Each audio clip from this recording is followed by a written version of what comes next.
It's the Locked On Flyers podcast for Friday, April 11th, your daily dose of Flyers news, analysis, and high quality content that is wondering if the Flyers right now are making a case for the gold draft order. Gold draft.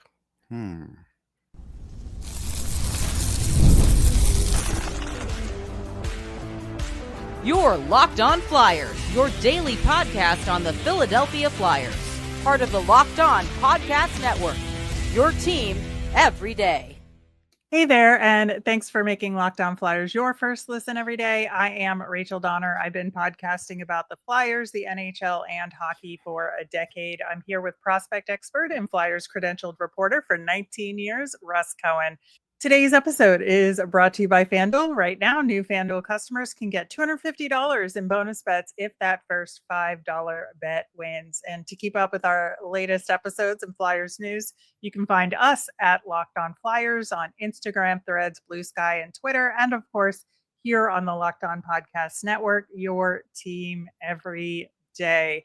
We are going to get into that gold draft order discussion with how the Flyers have been winning recently, as well as preview our final back-to-back of the season against the Isles and Sens with the perspective of what can the Flyers learn from those two teams and their current states of being. It's been fun to do that for these game previews toward the end of the season, and looking forward to that later in the show.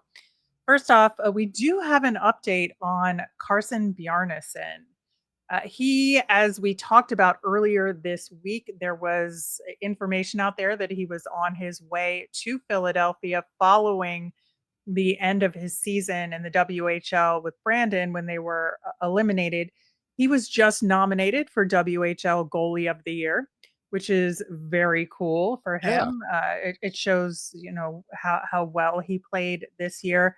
We thought he might go to the Phantoms, but Jackie Spiegel noted on Twitter that he's actually in Philadelphia because he's dinged up after said WHL playoffs, Right. and that they want to handle the injury management with the Flyers, which again, totally makes sense. We have not heard anything official from the team yet, but I think that's probably the smart way to handle it. It is. I mean, if he doesn't play this playoff run, that's fine. Just don't risk anything.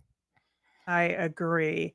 Now, following up from the Rangers game, again, crazy night, and it turned out to be one of 4 hat tricks in the NHL. Yeah, it was a wild night. It really, literally wild night for the Minnesota variety. They won their high-scoring game in overtime against the Sharks, but where, by the way, Macklin Celebrini got 5 points, and so trying to make a case for himself for that Calder there. But Tyson Foerster obviously was a huge part of the Flyers' victory with his hat trick in the game against the Rangers. And I want to dig more into his play because we talked about on yesterday's show the Flyers at 5-on-5 and what has led to some of the struggles they've had at 5-on-5. And we talked a lot about shooting, and Tyson Foerster was an example of that. And as we said yesterday, it feels like he maybe heard that in the back of his brain and started shooting a ton in that game against the Rangers. And Brad Shaw seems to think that some of Tyson Foerster's lower than perhaps expected numbers, even though, as we know, he's now exceeded his goal total and point total from last season, they could in fact be higher, right? But Bradshaw seems to think he knows why. And that is because of the role that he has been assigned, that he's been out there on the penalty kill. He's given a defensive role in their structure, but that, the fact that he has gotten 20 plus goals given that role makes it an even bigger deal. But do you buy that? No, because there are plenty of players in the league who play two-way games, real two-way games. He does. Okay, he's not a center. I could see if somebody's playing the center position, having that sap some of the offense. We've talked about that with Dylan Cousins, and it's still really the case even in Ottawa after that initial charge when he first got there. That does do that. He doesn't have those kinds of responsibilities. He's not taking faceoffs. He's a really good player, but I mean, even when you break down the goals yesterday, some of them were easy. So it's like, I understand what Brad is doing here. I just don't subscribe to this theory. Yeah, I agree with you. I think if it's a center, you can make that excuse, Yes. right? And so you look at Noah Cates, Mhm. he does play that two-way game at Yes. center, right? And his numbers aren't where they should be. in No. theory. But I would expect more out of Tyson Foerster. Now, am I pleased with how Foerster is currently playing and that he seems to have gotten more shooting and scoring on track over the last few games? Yes, but would have been nice to do it earlier in the season. Yeah, I mean, I just think like the Flyers are like, oh, look, he got 20 goals. Good season for him. And I don't think so. It's a tale of two seasons. And he's better Yeah. in the second half for sure. The thing is, so even now I'm looking at Instat and he's still only averaging 3.2 shots a game. He could shoot more. Right. No question, he could shoot more. When you look at spots that he's scoring on the ice, they're a little bit close, but more of them far away with his wrist shot. He could move that in. He doesn't always have to shoot that wrist shot from like 25 feet. So that I still feel like there's things to happen in his game that could be better. If he ever gets his feet exactly right, I think he could be a 35 goal scorer, but I don't know if that's going to happen. It's the same thing what I said about Owen Tippett. If he could get more accurate, I think he could get 30 goals. He's not looking like a guy right now, but the one thing about Foerster is if we compare him and Tippett, he's got a much higher hockey IQ. So I think the chances of doing it are better than Tippett at this point. I agree. And it's really interesting at this specific moment in the season because Tyson Foerster has 77 games played right now. And that's the exact number of games he played last season in total. So the comparison numbers are very accurate at this specific moment. You look at his last season versus this season. Last season, a total of 320 shot attempts. This season, he's at 268. Like, that is a huge, huge decrease. It is. Now, is he getting slightly less minutes, average time on ice a game this year than he did last year? Yes, by about 30 seconds. It's still a lot of time. It's not like he's getting 16 minutes. Yeah. Yeah. So that doesn't really explain it. And then the other interesting aspect of it is that his shooting percentage is actually higher this year, despite the fact that his shots on goal were much more last year. So it's this weird statistical anomaly for him this year. But that being said, I mean, the total shot attempt stat, I think, is really indicative of the biggest difference between last year and this year for him, right? It is. The reason I don't subscribe to some of these things is because when teams are rebuilding, they tend to lower their standards for what they call really good play. But if you look around the NHL and you say, okay, Tyson Foerster is a second line player. He's got 39 points. Where does he fall in the percentile of second line players in the league? It's going to be pretty low. Yeah. Pretty low. Right. So for a second line player, I would expect like in the 50 to 55 range, right? Yes. Yeah. And that's what's missing. Now, he has 39 points. Could he end the season with 45 points? Sure. Maybe. He's got 5 games to figure that out, right? But he's not getting 50. Right. So, and these 5 games are pretty meaningless in the grand scheme. So are these points gratuitous? I mean, points are points. Yeah, they're just, I'm not going to go there, but yeah, some of them might be easy. Like last night, it was a little easy, but okay, they're points. You still got to get them. Yeah, points are points. So I think, and his goal versus assist distribution is pretty similar. He's got a couple more goals and a few more assists this year to make the difference between last year and this year of 6 points, right? So if he can get, I think, let's say he gets that other 5 points that I just talked about, essentially, that's still only like a 15-point increase from last year to this year. And you would hope he would have been in the 20 to 25-point increase. Yeah. I mean, again, these are things for either Brad or the next coach to figure out, because at some point, Matvei Michkov will outgrow players like this. Yeah. I need better players. Like, this is a nice player, but he needs more. You want to get him more? He needs Mhm. more. He can't do it all himself all the time, right? And so you have to start Yeah. building this team around him, and guys have to get better.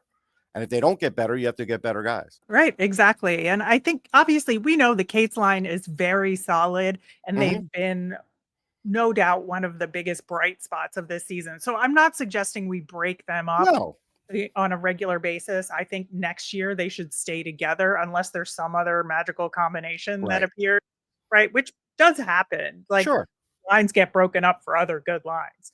But I think that there has to be a way to really kickstart his offense a Yeah. little bit more next year so Foerster can take that next step in his development. But this year, I would, give him like a C plus, B Yeah, I give minus. him a C plus, maybe a B minus. We'll see how the last bit of games go, but yeah, Yeah, I would say because of his two-way play, the B minus comes that's into fine.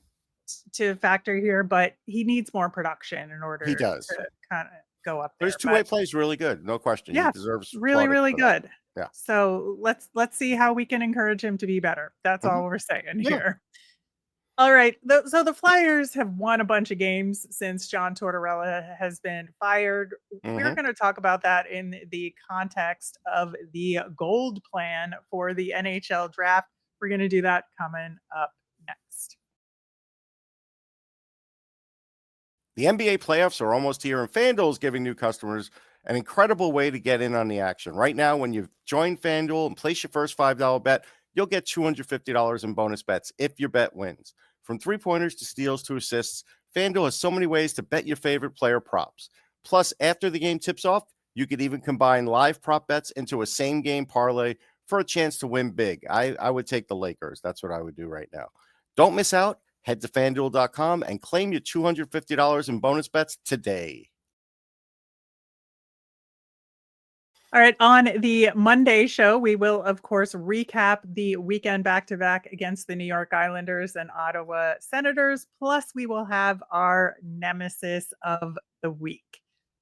So, the gold plan, if you are not familiar, is a way to manage the draft order that's different from doing a lottery. And what it does is it hopes to discourage tanking and provide, a reason for teams to try and win at the end of the season, even if they've been eliminated from the playoffs. And it was developed by a guy named Adam Gold, hence it's called the Gold Plan. It just so happens that it dovetails with gold being like a high Right. standard, as the name for it.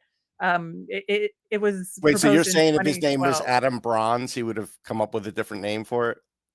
No, I don't. I just think it's a happy coincidence Okay. there. But essentially, what happens is the draft order gets determined by the number of points a team earns after being eliminated from playoff Mhm. contention. And with the Flyers being 4-1 in their last 5 games, they've scored 25 goals total in those 5 games. If you had said to me in December or January that the Flyers would have a stretch where they would score 25 goals in 5 games, I would have laughed in your face. Right, but that's when you have to get into were the 25 goals harder to score in that time of the season, Right. and they were. Exactly. Yeah, they were. They absolutely were. And I think that the Flyers situation with firing a head coach, an interim head coach, just a huge change in circumstance here. I think that sets the Flyers up to be a prime candidate to go to bat for this gold plan because there is incentive for them to win, to try and win out the season on a high note, to kind of, show out for Brad Shaw, all of that. But like, what do you think about the Flyers related to this? I mean, so first thing about the goal plan, it's a decent idea. What the NHL would tell you though, this is why they created a weighted lottery. Like, Right. it's not just where you finish, right? It's not like the NFL. So there's a weighted lottery. So the top 11 teams still have a chance to get that first pick. And even though you might have a 1% chance at the bottom, you still have a chance. And so Right. that's the counter of this. Now, right now, what I think of the Flyers is at this point, I think there's not much they could do with when you bring in an interim that really wants to win. they're going to win what they're going to win. There's really nothing you could do about it. So if they drop a few spots, they drop a few spots. They're not going to be out of the top 10. So unless they win 5 in a row and everybody loses 5 in a row, it could happen. Would that hurt them in this draft? Yeah, it would hurt them a little bit. But I don't see a way around it because right now this is just not the way the philosophy is going. Teams really, for a large part of the season, were definitely tanking based on not bringing players up and different things that the they Sharks did with the roster. The Sharks definitely tanking, right? Blackhawks were doing it for a while. Then they gave up on it when Lev Shunov was coming around. Then they said, okay, him and Nazar can come up. And so they sort of got off that a little bit. The Bruins, they don't mind sinking right now. They're sinking into oblivion for this pick. So, there's two schools of thought on it. I think I'm not upset with like what the Flyers are doing because I get it. Could you play a different goalie a little bit more? Yeah, I guess you could, but whatever. I at this point with 5 games left, it is what it is. I mean, I guess so. I just think like if the gold plan was in place, I think that it would be better in a lot of ways. I think that maybe there's a middle ground where they there's a middle ground. I think it's add additional weighting to that lottery for wins after elimination. Maybe that's a way to handle this, to like redistribute the percentages and the weighting, because you brought up some of the other teams there, right? To me, I think the Sabres are another prime example this year of a team that would benefit under the gold plan, right? They were 8-2 in their last 10. Even though they were only just eliminated on Tuesday, they've been winning a ton recently. And I think their motivations in a gold plan would help them be more successful and maybe finally get that first overall pick that they have been desperate for these many years. You mentioned the Bruins. I think they're an example of what not to do. They're tanking so hard that I think they need the gold plan in order to have not done what they're doing right now. And I think it's kind of gross how they've been playing and what's been happening with them. I don't disagree, but let's just say this. Right now, it looks pretty easy for them to do what they're doing because they don't have Marchand as an example. Yeah, they tried to sign him. It wasn't like they got rid of him so they could tank. But the minute he left, that's when things really fell apart. So it's like, it's not like that was their main plan. Now that they've fallen into it, they're like, okay, if we sink to the bottom, we're okay. But you know what I mean? So it's like, I just hate, I just think it looks bad. And I think teams like the Sabres and like the Flyers, who are legitimately trying to win out. Trying to win. I agree that there could be a different weighting system. Yeah. I agree with that. And I think there is some sense to this goal plan. And I understand why teams try and win. I get all of it. There really is no perfect system, though. And that's why I think what the NFL does is the worst, because it's just like, hey, if you're the worst team, you get the best pick. All right. Yeah. I mean, it's like, not a great way to do it either. Yeah. Now, the PWHL uses the gold plan right now, the Professional Women's Hockey League. And so obviously they're just in their second season. Right. So we don't really have good data on this yet. Right. They've only used it once and there's 6 teams. So huge asterisks there. Yes. But they did use it this last year, and the New York Sirens got the first overall pick. They picked Sarah Fillier, who was definitely the first overall pick, and she's a phenomenal player, and she's had a great season. She's in the top 3 in scoring in the PWHL, right? The Sirens are still in last place in the league, though, this year. However, in that league, there's 3 games left for every single team right now, and nobody is eliminated yet. So it did move the teams closer the balance together. Of power. But it did. Here's what I would say on that one. For the Professional Women's Hockey League, I think when they get a player from the draft, it's more developed than an NHL player. So there's that. Weight of the draft as far as how good one draft is to another matters too. So there's that, because I remember Ottawa Senators got, I think in 2000, Chris Phillips, really nice stay-at-home defenseman, but like didn't change the balance of power, So there's that. And I think the other part is there's still a little bit of luck involved with this, like, and your Yeah, scouting of staff. course. So, like, as an example, the Anaheim Ducks, the Washington Capitals, the Dallas Stars, they do okay without getting the first overall pick. Now, Anaheim, I mean, Dallas, I don't know when the last time they had. Anaheim certainly has, or at least seems like they've had. You know what I mean? They do fine. These teams do really, really good with where they pick, and you're never going to hear boo out of them because they know what they're doing. Not that other teams don't know what they're doing, but they're better than other teams. And so there's that too. That's the other part of this. Right, right. And there's so many factors at play. I Yes, get it. It's just, I think it's an interesting discussion it to is. have.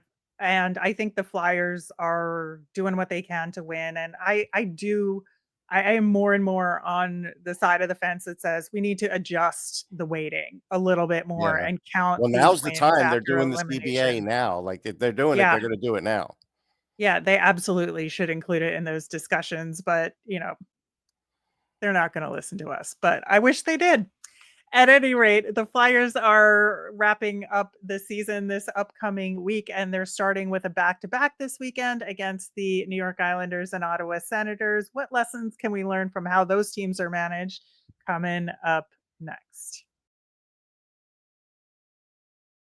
There is nothing like the energy of a live NHL game, whether it's catching a hat trick like Tyson Foerster had, or other sports like Major League Baseball. You get a great pitching duel. But if you want to find great seats at a great price, it used to be a challenge, but now there is Game Time. Game Time makes scoring last minute tickets even easier. Prices actually drop as the event gets closer, and with their all-in pricing, you see the total cost up front with no surprises at checkout. You can save up to 60% off buying last minute for sports, concerts, comedy, and my favorite, theater tickets. And with seat views before you buy, no surprise fees, and a lowest price guarantee, you can book with total confidence. So take the guesswork out of buying tickets with Game Time. Download the Game Time app, create an account, and use the code LOCKEDONNHL for $20 off your first purchase. Terms apply. Again, that's code LOCKEDONNHL for $20 off. Download Game Time today. Last minute tickets, lowest price, guaranteed. All right, Russ. This is again, we've done this before with other teams, and we have a tale of two cities We do. right now with the New York Islanders and Ottawa Senators. The Islanders up first for the Flyers this weekend, and they are not officially eliminated from the playoffs as of now, but they They're will done. be very shortly. And I think, you look at the moves they made this season, and it's basically nothing. They signed Anthony Duclair last summer. That was That their didn't big work. move. They Yeah. signed Tony DeAngelo mid-season. Okay. They were sellers at the deadline, sending Brock Nelson to the Avs for Oliver Shillington and Callum Ritchie and some picks, which was a good solid trade. But like, this was a team that I don't think anybody expected to make the playoffs because they didn't do anything. And you can't just have the same guys and expect any progress. I could see Brock Nelson coming back and getting extended too. I can. I can. I don't know. We'll see. But yeah, they had too many players, like between $5 and $7 million. They had too much age. They sent away players because they claimed it was, they couldn't pay him because of cap reasons. Devin Taves, 2 second-round picks. Good luck with that one. Even Nino Niederreiter made no sense why he was gone. So things like that. Players got older. You brought in Bo Horvat, who at the beginning was a little shaky, but he's really doing well. And so Bo Horvat's been fine. So I won't slag that one, but they just are too old. And they're not developing players. Their drafts are okay. Like guys like Noah Dobson are terrific. Some of the players around him could be better to make him better. But then you have so many guys that just have flamed out and just didn't produce. And so there's drafting, developing issues there, and just the whole philosophy needs to change. Now, Patrick Roy has stuck with it, and he surprised me with that, and he's done a really good job. Patrick Roy is doing everything in his power. I give this guy full credit. I agree. I think given everything and the personnel he has to deal with, he's at least put together a system that does something. It's the most boring hockey on the planet, but look at what he has to work with, right? Yeah. And the other issue that Patrick Waugh has had is that Matt Barzal only played 30 games this Yeah, season and and that's got hurt him. hurt. Matt Barzal with only 20 points on a season is a huge impact on the New York Islanders. And so the question for me is, will Lou be gone after this season is over and maybe get some guys in there for Patrick Waugh to work with? I think he will. Um, I think when you signed guys like Nelson to the deal he had, at some point you have to trade him. Anders Lee is untradeable, even though he's having Yep. a pretty good year, like 52 points. That's a good year, Sure. but for what he's making, kind of hurts Yeah. you cap wise. And so, like, they have to get out of that. And they gave Horvat a long deal, which we'll see how that works out in the end. It might work out. Barzell, I would sign every time, so that's not an issue. So I think the philosophy does need to change. I think Waugh needs to be in on this because he's the only one that thinks differently there. And I think Yep. that helps. I think Ilya Sorokin is a tremendous goalie who Yep. sometimes has, trouble with, the defense in front of him. Sometimes it's really good. Sometimes it isn't. So I do think they need to like figure out what they are. And that's the biggest thing. Cause like, even I could say that for the Flyers, they Yep. don't know what they are right now. They don't. Yeah. So, and I think like at the end of the day for the Islanders, don't do nothing and be willing to take some risks. And I think the Flyers could also stand to Yeah. do some of those things. So I think there are lessons to be learned from the Islanders here. Yeah. And I I think think it's so. having a coach like Watt is also something maybe the Flyers should think about. Not him Right. specifically, obviously, but a coach that has some really innovative Fire. ideas. Just the fire. Yeah, just some fire. Not That's that that's Torts not. didn't have fire, but it's a different It's kind a of fire. different. Yeah, Yeah. I see how Wah is trying to really push players in a positive way. Now, he's Yep. told a few players, "You flat out stink" once in a while. That's fine too. Don't get me wrong, but I think Right. what he's doing mostly is really good. Yeah, I agree. So the Ottawa Senators, on the other hand, have now made the playoffs for the first time since 2016, 2017. They don't know their opponent yet because the top of the division is still too close to call. Because I think the Senators are locked into that first wild card spot pretty much here. But that being said, I think there's been a couple of changes here that have led to this. I think the change of ownership was a huge, huge thing of moving Sure, them along but this in is the terms of. second year of it, right? Right, right, Mhm. and that's, what's made part of the difference here. I think Travis Green has had an effect Sure. behind the bench, but then I think the way this team is constructed is really smart. There's a really good younger core surrounded by some quality veterans, and that'll get you somewhere every single time. Yeah, they've had some good drafting and developing. They've held on to some of their good players who maybe aren't their top players anymore, but they're good.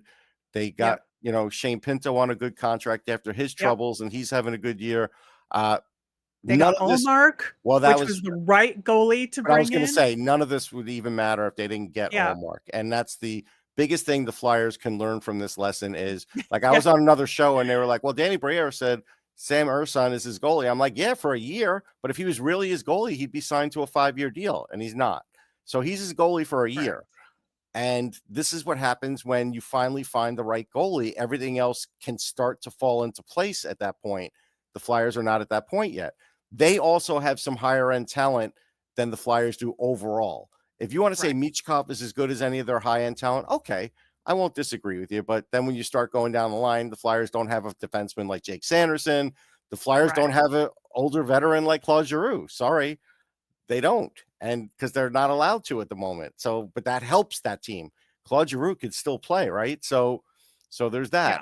Yeah. Um, And you know, even with Kachuk injured on yeah, and off, and he's gonna be skating again, but he won't be in the game against the Flyers. right. He's a I force of wouldn't nature, think. though.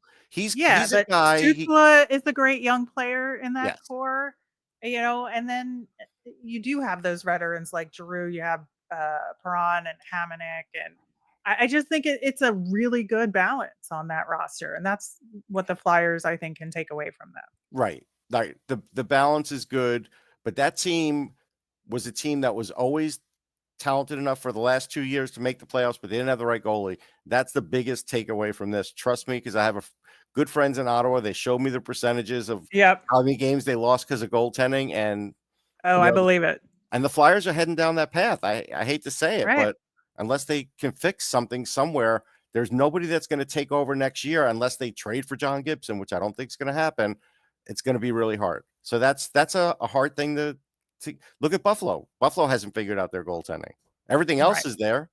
Right. Now, I think getting that solid goaltending allowed them to make the deadline moves they did, getting Zetterlund, getting Dylan Cousins, because they could solve those problems instead of the goaltending problem. Right. And Zetterlund was a really good under the radar pickup. Like those kinds of things are really valuable. I know the Flyers are in a different position. I get it, but I still think the Flyers can pick up some players that maybe other teams kind of missed on. Maybe Peltier will be one of them. That's fine. We'll see how that works out. But they could do more of that for sure. I think so too. Tippett was a little bit of a success story, but I'm not quite there yet with them. But yeah. Yeah, but lots of lessons to be learned from the Ottawa Senators. And I think it is going to be very interesting how they do in the first round of the playoffs. You know, they could get bounced. They could surprise people, but I think it's a successful they might play the season Leafs regardless. So that's a tough series. Now they do very well against the Leafs, but if they get bounced, I can't say they stink, right? Because the Leafs are really good. Yeah. Exactly. So I think this season is a success no matter what happens in the first round of the playoffs for them. But we'll see how the Flyers do against them on Sunday, and we'll be back Monday to talk about it, as well as the Isles game, and give our nemesis of the week for the last week of the regular season. We just keep coming back. It doesn't matter. Our season doesn't end. It is true. There's lots more to talk about. And as a reminder, we always want to hear from you. So if you've got mailbag questions or Flyers thoughts, let us know on any of our socials at Locked On Flyers. You can email us at lockedonflyers@gmail.com or comment over on our YouTube channel. I'm Rachel. I'm on Blue Sky and Twitter at rmiriam. That's RMIRIAM. I'm Russ. I'm at Sportsology on the same socials, SPORTSOLOGY. Thanks for making Locked On Flyers your first listen today. For your next listen, check out the all-new Locked On NHL Game Night. Every game, every night until a Stanley Cup champion is crowned.